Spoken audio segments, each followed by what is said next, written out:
Hello.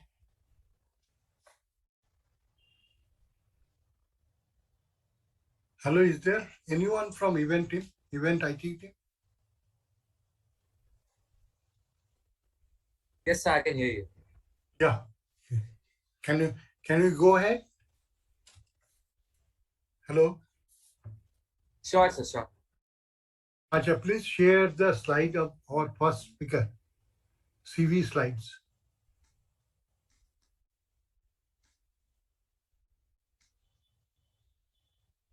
Hello. Can you see my slide? Yeah. Good evening to everybody.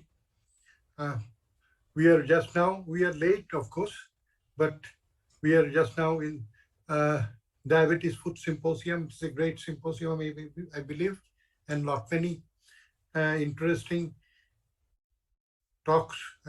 Information will be gathered in this particular symposium. Without much delay, I just like to put that our first topic is diabetic foot wounds, examination and answer. So this will be dealt by Dr. Z. Abbass from Tanzania. And as I can see, he is a consultant physician, endocrinologist, and diabetologist. And President-elect, D-Foot International Chairman, Pan-African Diabetic Food Study Group, Dar es Salaam, Tanzania, East Africa. So, sir, please, I invite you to present your presentation. Thank you very much, Chairman, for a nice work. Thank you very much. Today's talk is Diabetic Foot Wounds Examination and Ulcer Assessment. First of all, I would like to thank all the organizers for inviting me. Thank you very much. Those people who don't know where I come from Dar es Salaam, Tanzania, is a land of Kilimanjaro, Ngorongoro, Crater, Serengeti, and Zanzibar Stone Town.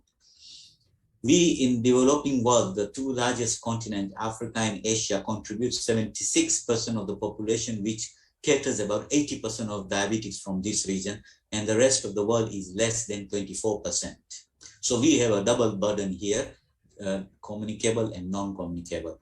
Look at the prevalence where I come from, Africa, in 2007.1 million, and in 2045, we are going to lead the world by 47 million, which is an increase of 143%. With this, the diabetic complications will also increase, but our aim is on diabetic foot and lower extremity amputations. Foot complications worldwide, there is a parallel increase in diabetes complication. Of these complications, diabetic foot would be predominant and dreadful. Major public health problem, it's going to be cause prolonged hospital admissions already seen. Costs are not sustainable. Commonly in our part of the world is infectious etiology associated with peripheral neuropathy and arterial disease. Gangrene and infections are the most underlying reasons for amputations. True prevalence in developing world, including Africa and Asia, remains underestimated because we still don't know, and it is never reported what is happening in the rural area. Published reports implicate that delay presentation is as an important risk factor, and we have shown this in the study. Most of the patients who need amputations die before the surgery due to infection. This is a slide shows time is tissue and diabetic foot attack. This is same emergency like heart attack and stroke. Time is not tissue in this feet, and these feet have a history of weeks, months of ulcers, inability to walk, infections, misdiagnosis, and mistreatment. So typical sequential timeline of the patient decision to seek medical help in developing world is always they start at home, goes to herbal or faith healer, primary health centers, visit to district or regional, and at the end, thus by the time they finally referred to a hospital or a diabetic foot center, it is often too late to save the foot or even prevent the death. In 2005, in diabetic foot year, we said that every amputation is every 30 seconds due to diabetes. And now in 2017, it was predicted that it has gone up by 20 seconds due to diabetes. So what we have done actually, we have gone from bad to worse. There were 2 amputations in 1 minute, now 3. This is one of the study done in our university where it shows that 33% of the patients underwent amputation. 54, more than half of the patients inpatient mortality rate was severe presentation, Wagner 4 or more, and 27% were overall attributed to mortality. And this is the case somewhere everywhere if you go in Africa, all double digits amputation. So this brings us to a point where how we can avoid amputation and what are the risk factors for which leads to ulcers, eventually amputation and high mortality. Peripheral neuropathy, peripheral arterial disease, or neuroischemic lesions, peripheral neuropathy and arterial disease. If you look at it, neuropathy, it could be motor, sensory, autonomic neuropathy. If one or more of these is prevalent, then this is a highly risk foot. And if you look at the prevalence rate in Africa, they are all double digits. Wherever you go from Africa, it's double digits, almost equivalent to what we see in the Western world. And this is one of the studies where African and Asian patients, because we cater 80% of African patients and 20% Asians, and you can see there is no difference in peripheral neuropathy. In fact, not even in peripheral arterial disease or neuroischemic lesions. So everywhere now things are going up. And this was a study done in Germany, Tanzania, and India, pure Caucasians, Africans, and Asians. And you can see there is no difference in peripheral neuropathy. But at that time, back in 2000, there was a peripheral arterial disease was less in Tanzania and India, which is not more anymore the case. I'm going to show you further. So peripheral neuropathy, the presence of symptoms and or signs of peripheral nerve dysfunction in people with diabetes after excluding all other causes. Neuropathy could be sensory, motor, autonomic, and is the most important cause of diabetic foot ulcers. Patient would usually present with stabbing pain, burning pain, paresthesia, hot and cold sensations, hyperesthesia or numbness. Signs of peripheral neuropathy, they'll be reduced to sensation to pain, temperature, vibrations, good pulses, very good bounding pulses, warm, foot edema would be there, dry skins, plantar pressures, infections could be there. There would be absence, sweating leading to an autonomic neuropathy, distended foot when would be present in pure peripheral neuropathy, and small muscles wasting. So this brings us to the neurological examination of diabetic foot, and we all know aware of this. And actually for this, we don't need any instruments, only hands and eyes are enough to diagnose this. But these are there to help you. Vibrating sense, everybody has 128, has the tuning fork, sense of pain, deep sensations, tender hammer or reflex, loss of pressures, monofilaments, loss of touch, or thermal temperature percentages, thermal thresholds. These are some equipments which is available: tuning fork, monofilaments, vibration, or hot and cold. Monofilaments is an ability to perceive, testing 10-gram monofilament at toes, metatarsus, or dorsum. Inability to perceive after bulking the monofilament predicts the future occurrence of diabetic foot ulcers. This is an autonomic neuropathy visual peg, neuropeg they call it, a simple visual indicator test to evaluate sympathetic autonomic sweating in the feet, predicts the risk of foot ulceration. If you see on the left, it's a neuropeg which is attached to the patient, and if it has no neuropathy, then there will be a sweating and the color will change to gray. If there will be an autonomic neuropathy, which is the picture on the right, no sweating and no color change would be present. So this brings us to now, if one or more of these prevalent, this is a high-risk foot. Neuropathy is motor, there will be a foot deformity, increased plantar pressures, sensory or autonomic will lead to a loss of protections, increased vulnerability, and any additional trauma, extrinsic factor will lead to an ulcerated foot. This brings us to a neuropathic foot ulcer, which will be a pulse, very good, warm, dry skin, loss of sensations. There will be a orthostatic edema, high plantar pressures like you can see on the picture, and these are the patients who will be, ulcers would be prone to infections. That brings us to another part, that is peripheral arterial disease, angiopathy or ischemia, and my other two speakers are going to talk on this, my other two colleagues, and this will lead to a high risk foot. Then, as I mentioned before, if you look at now the data in between 2000 to 2020, all in double digits. So we are also progressing at the cost of health, and more urbanization, more development, leading to double digits now, peripheral arterial disease. Anywhere you go in Africa, it's the same prevalence rate of arterial disease. But look at what was there before 1990, all in single digits. It was like saying non-existing. It's not more any story. So Symptoms of peripheral arterial disease, intermittent claudications, will be calf pain while walking, nocturnal pain, rest pain, cold feet, non-healing of the ulcer, or a presentation on a gangrenous wound. Diagnosis, clinical symptoms, very simple clinical signs, examination, bedside Doppler test, or we can do a CT angiography if available, or MRI. This is a pulse preparation, palpation of the pulse, absent, weak, or strong, true pulses, which you can prepare in the foot, and bedside Doppler ankle brachial index. If the ankle brachial index is more than 1.3, then it's poorly considered vessel arterial calcifications. It can be normal, mild obstructions, moderate obstructions, or we will say severe obstruction if it is less than 0.4. CT angiography, we can see that there is no dye is going to the lower limbs. So additional trauma can lead to an ulcerated foot, to a peripheral arterial disease, and this leads to a ischemic foot ulcers. Peripheral arterial disease can be recognized by simple examination. You really don't need any sophisticated instruments. Color, temperature, shiny skin, hair loss on the feet or leg, palpation of trigger pulses, non-healing wound which requires repeated debridement, and painful, especially with necrosis or slough with poor granulation.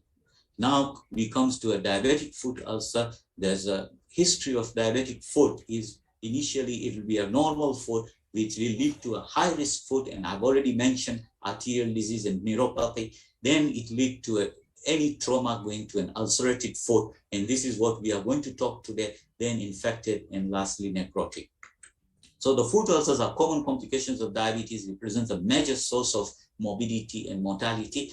Early expert assessment and treatment are required to reduce in the impact of the condition and to reduce the incidence of these major amputations. How do you assess? Ulcer assessment is size of ulcers, wound bed, examination of age, wall and base, signs of local infections, and exudate. Let's go to the size of ulcers. Size of ulcers, we need to see the length of the ulcer, width, height, and locations, and preferably with clinical photograph or wound tracing. Wound bed, it could be a very good red, it could be granulation tissue, or it could have a necrosis or a black, or an unhealthy wound edges. It's very dirty looking, and then there could be a good epithelialization, pink color of a wound bed. Slough, there will be a yellow in color, or a macerated skin which is white, macerated, very good media for bacteria, or there will be a wound undermined which obviously keeps a very deep tissue infection. Then we come to the examination of edges, walls, and base. And here it shows that sloping ulcer, healing ulcer would have a sloping good edges with very good granulation tissue, and epithelialization, pink tissue would be seen at the margin. Chronic static ulcers would have a straight edges, and there will be a callus at the periphery, and the base would be like a pizza-like base. Then you have a deteriorating ulcer which will be having undermined edges, overlying callus would be there, or often the macerated skin, and slough would be seen with sinuses would be found. Then we have a rolled up edges which will be a raised edges, and this is an evidence of non-healing base. Signs of local infections. To evaluate the ulcers for the signs of local infections, signs of inflammation, infections, and edema. Here, the classification or system of defining the presence and severity of infections. If there is no infection, this is grade 1, called uninfected, and this is according to the International Working Group. Superficial tissue lesion, at least 2 out of these 4 should be present, which will be a grade 2 or a mild. Local warmth, local tenderness of pain, local swelling, induration. Erythema would be more than 0.5, but less than 2 centimeters around the ulcers, and there could be a purulent discharge after other causes of inflammation has been excluded. Grade 3, which is moderate, and it says that erythema more than 2 centimeters, and one of the findings of above, which we have already mentioned here, or infection involving the deeper structures like beyond the skin or subcutaneous deep abscess, lymphangitis, osteomyelitis. So the bone is also involved, but there won't be a systemic infection. So there will be no septicemia. And grade 4, where it would be at least 2 of the following, and this shows the septicemia. That's grade 4 severe infection. Temperature could be high or low, and so it could be a misguiding in a diabetic patient. Pulse rate would be high, respiratory rate would be high. White cell count, again, it could be very high or could be very low, and 10% immature leukocytes. This brings us to the 5th exudate, which has to be evaluated when we are assessing the ulcers, whether there is a lot of copious exudate, moderate or mild. Now we come to the systems of classifications of diabetic foot ulcers. A number of foot ulcers classification systems then attempt to categorize ulcers more effectively, allow effective comparison of the outcome of the routine management in different centers and treatment strategies. So these systems are of the various best, and they are based on site of the ulcers, depth of the ulcers, peripheral neuropathy, peripheral arterial disease, and infections. To be useful, a system should be easily applied, very good and robust, enough to permit reliable classification of all ulcers which are occur in routine practice. So let's go and see which are what we have. Wagner classification, old is gold, it's still being used. If you look at the Wagner classification, grade 0, there is no open lesions. Grade 1, superficial diabetic foot ulcers, partial or full thickness. Grade 3, ulcers has gone to the tendon, joints or deep fascia without touching the bone. That was grade 2. Grade 3, it gone to the deeper ulcers with osteomyelitis, so the bone has already been touched. Grade 4, there is a localized forefoot or a heel gangrene. And grade 5, the whole foot has become gangrenous. So this was Wagner classification, which came in early 80s and still has been used. But it has got, this system is now, has got a lot of drawbacks. It does not have site of ulcers. It does not mention the neuropathy. It does not mention the peripheral arterial disease, whether it does not even tell us whether the infection is there or not. The only thing with Wagner score gives us is the depth of the ulcers according from 0 to 5. Then let's come to the University of Texas classification, which we have it here, grade 0, 1, 2, 3, or we have a stages A, B, C, D. So there is a skin intake, superficial involvement, there is a bone involvement, no bone involvement, deep, and then there is a involvement of the bone. Here it says whether it is infected or not infected, or whether it is ischemic or not ischemia. So the worst would be D3, where you have bone involvement plus you have infection and ischemia, and the good one would be A1, which would be maybe superficial wound, but no infection, no ischemia. Again, the University of Texas classification does not give us the site of the ulcers and does not give us peripheral neuropathy. It gives us the depth, arterial disease, and infection. Let's come to the Perry's classification, which P is for perfusion, where grade 1, it says no symptoms or signs of peripheral arterial disease. Doppler, bedside Doppler would be normal, 1 to 0.9.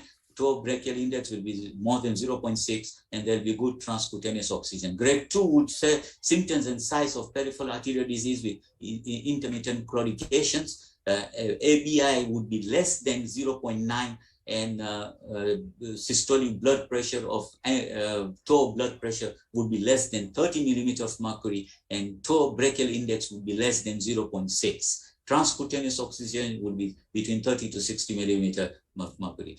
Grade 3 would be the worst, that is critical limb ischemia as defined by systolic blood pressure less than 50 and systolic toe blood pressure less than 30 and transcutaneous oxygen less than 30 millimeters of mercury. Extent and wound size after the debridement are supposed to be measured.